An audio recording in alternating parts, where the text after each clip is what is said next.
දවසම ප්ලෑන් වතුර. පුදුම වැස්සක් නේ. උදේ පටන් ගත්තේ සෑහෙන වැඩ ප්‍රමාණයක් කරන්න ඔළුවේ ප්ලෑන් එක තියාගෙන ගොඩක් තිබ්බේ අවුට්ඩෝර් වැඩ. කොහොමද බැරි වගේ. එනවා ඉතින් පුළුවන් වැඩක් කරමු. කොණ්ඩේ නම් චූටි ඒ වුණාට මේ තින්නේ පැණි කැවුම්. මේක නෙමෙයි කොණ්ඩේ. මොන කොණ්ඩේ.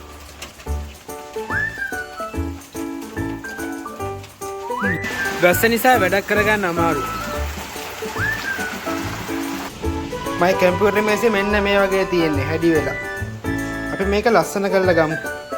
හරි අර එහෙම තියපු මේසේ ඔන්න හොරවා සුද්ධ කරලා.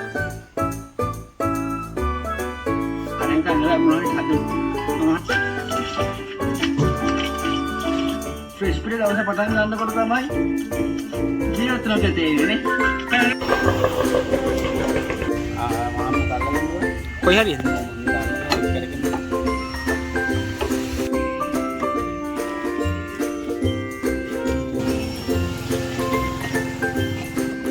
කලින් හැප්පි නෝ මම කලින් සීන් එක මේ තියෙන්නේ මේ දවස්වල මම කියවන පොත මේ පොත මම දැන් කියවන්න ගත්තට මේ පොත මට හම්බෙලා සෑහෙන කාලයක් උල්ලන්ට ගී හදන්නේ කහට කොලට පාටේ විසිකලෙනි හදේ තිබුණු ආදරයයි කරුණායි කාටවත් නොදී ඕකල් දන්නන හරුල් ලාන්ත්‍රාගේ සින්දු. හරුල් ලාන්ත්‍රාගේ හරිම ස්ලෝක එහෙම ලස්සන සින්දු ටිකක් තියෙනවා. මම මම දාලා පෙන්නන්න.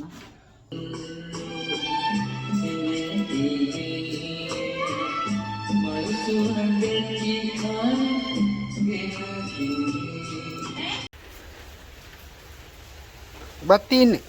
කනවද?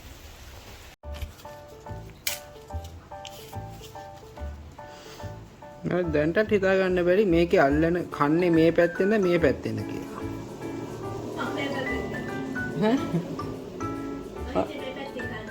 මට තාම හිතා ගන්න බැරි උල පැත්ත තියෙන්නේ අල්ලන්නද එහෙම නැත්නම් අනිත් පැත්තට අල්ලන්න තියෙන්නේ කියලා.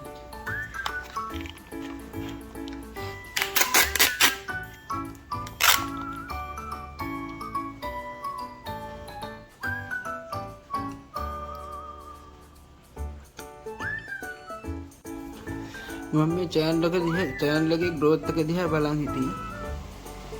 ඒක තියෙන සොච්චම සම්පූර්ණයෙන් දාලා ජෙම් බිස්නස් එක කරනවට වඩා හොඳයි බෙල්ල වැල් දාගෙන එල්ලෙන එක.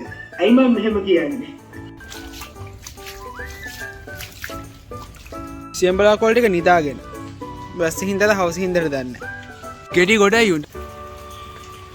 ඔක්කොම ඉදිලා බලමු කඩන්න පුළුවන්ද කියලා.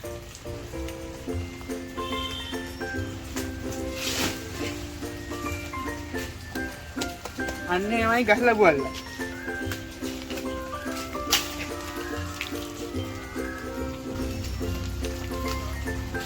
මෙන් කඩාගත්ත කෙලින්ම ගහලා හරි ගුණයි.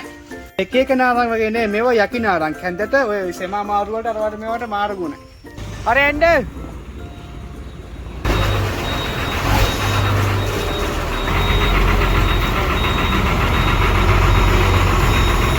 වැස්ස පායප් වෙලාවේ අම්මා දීපු තුන්දුවත්තර කියන යන් කඩේ. උද්දමනේ තමයි ගැටලු. වැඩි බඩු ගත්තෙත් නෑ ඒවට 840ක් ගියා. හන්දෑවට බිත්තර පානුයි මාළු පානුයි. බිත්තර පාන ගණන් අවුලක් නෑ. මාළු පානක් කාලා බලමු. ගම්මාන සිරි විදින ගම. ඔය පිරිත්ත හෙන්නේ බෝධියේ.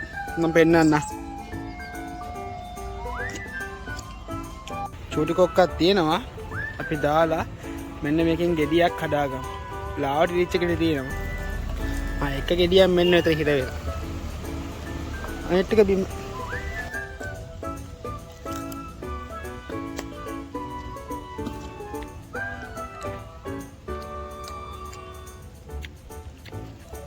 අරටියා බෝරින් දවසක් එළියට ගිහිල්ලා කෑන් තියෙන වැඩ ඔක්කොම කරගන්න අමාරු වුණාද? බැලුවොත් තව වහිනවනේ. ගෙදර මේ කිට්ටුව කරපුවත් වල ටික තමයි.